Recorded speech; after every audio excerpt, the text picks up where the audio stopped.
So have you guys seen these photos of Matthew McConaughey on the set of the Dallas Buyers Club? Would be a lot cooler if you did. Sorry.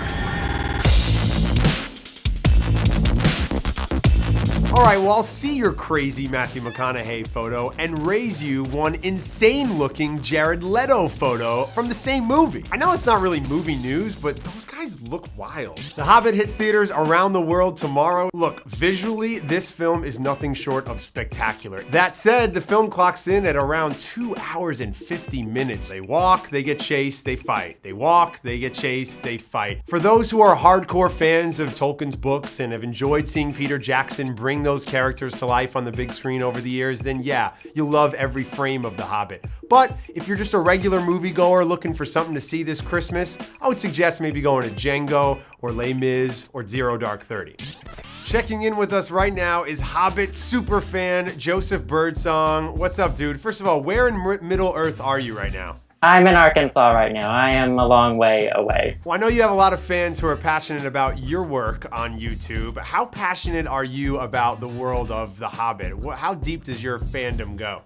Well, The Hobbit was the first book that I read out of all the Lord of the Rings books. And I've got to say that it's my favorite. What are you most excited for with The Hobbit? My favorite part is obviously Gollum. People tell me I look like Gollum, so... You know, something tells me you wear that as a badge of honor. I do wear it as a badge of honor, you know. Come premiere night, I won't even need a costume. I'm ready to go. Besides freaking out at the movie theater this weekend, where can people find you? You can find me on cupofjoeshow.com on my channel or on my Twitter, which is just Joseph Birdsong. Well, we appreciate you sharing your fanaticism with us here on Screen Addict, dude. Yeah, definitely. Anytime. Funny man, Seth MacFarlane has been in the news a lot recently. Besides counting all his money from the box office hit Ted, he hosted Saturday Night Live, and he'll be hosting the upcoming Academy Awards. Now there's news about Seth's latest movie project. A Million Ways to Die in the West is the name of MacFarlane's next movie. It's a Western comedy. No, don't think that terrible Will Smith, Kevin Kline film. What was that called? Who gives a shit? That's what it was called. This is hopefully going to be in the vein of one of my all-time favorites, Blazing Saddles. Really looking forward to see what Seth MacFarlane does in the Western genre. A fun rumor going around the internet is that Joseph Gordon-Levitt is going to play Batman in an upcoming Justice League movie. While there's no truth behind this rumor, it's got all the fanboys and girls really excited. I did hit up Joe on Twitter asking him if he was going to play the new Batman, and he never hit me back. Dude's gone so Hollywood. Bette Midler stars in the new comedy Parental Guidance. This is one of the strangest pieces of movie marketing I've ever seen. I've got the director of the movie, let's just shut up, Bet here. I got the director of the movie, Andy Fickman, joining me. When you have screen legends like Billy Crystal and Bette Midler in your movie, and you're the guy behind the camera, how do you direct them? Do you approach them a little differently? I will say with Bette, I would be at Video Village like your setup, and I'd be over there watching, and I'd be looking in the camera, and everything would be great.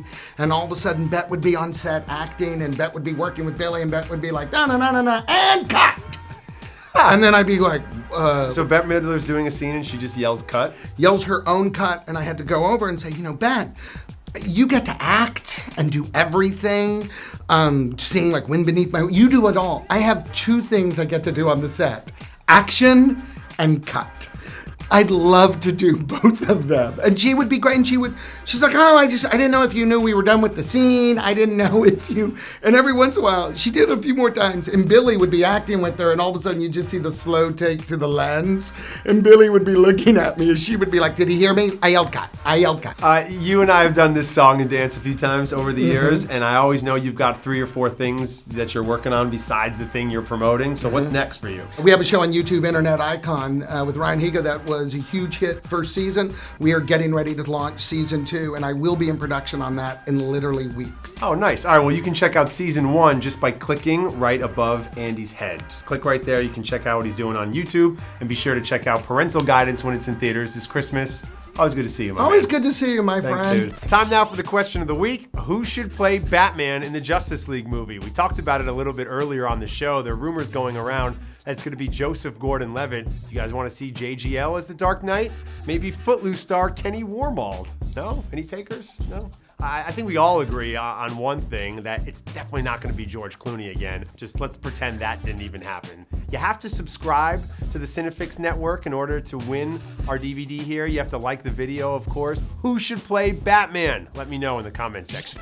That's it for this week's show. I want to thank my friend Joseph Birdsong for Skyping into the show. Shout out to director Andy Fickman for stopping by. Next week, we're talking about all the big movies opening on Christmas. Les Mis, This Is 40, Django Unchained. Until next time, I'm Ben Lyons, and you're a Screen Addict. JB Smoove and Garfield watch Greg Benson's movie review and then give you their thoughts on A Good Day to Die Hard. Jack and Uncle Al debate the terrestrial locomotion of zombies, the lack of zombies at the Olympics, and the merit of zombie literature. Jesse Miller advises unsuspecting movie fans on what to rent from Redbox. 'Tis the season. Gray Drake gives you her top 10 holiday films of all time. Ben Lyons gives his take on Aaron Sorkin's real-time Steve Jobs biopic, Redundancy in Hollywood, and is joined by Colleen Ballinger, a.k.a. Miranda Sings. Devin Faraci visits iconic Hollywood locations used by one of the most badass filmmakers ever, Quentin Tarantino. Get your film fix. Subscribe to Cinefix.